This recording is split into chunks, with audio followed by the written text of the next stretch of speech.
Welcome to Not Milk Never Milk. Subscribe if you're lactose intolerant. You start by preparing access and authenticating quickly.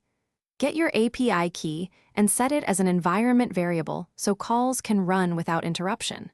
Once done, install the official SDK or CLI and test a simple info call to confirm connectivity.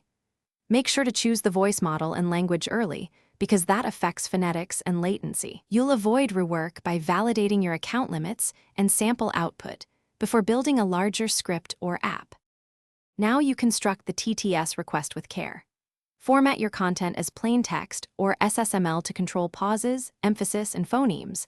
This is why SSML matters for natural results. Once done, set audio params like sample rate, encoding, and desired voice, and decide whether to stream for real-time or request a file for later use.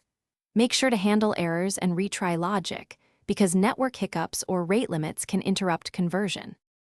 Finish by saving the returned audio bytes to a file with the proper extension and metadata, then test playback on the devices your users will use. Once done, normalize levels and trim silence if needed so output sounds consistent. Make sure to monitor usage and clean up temporary files. If things go wrong, check the API key, request limits, and SSML validity in logs. Often a malformed tag or exceeded quota is the culprit and fixes the issue quickly. Thanks for watching. If this was helpful, leave a like and consider subscribing. See you next time.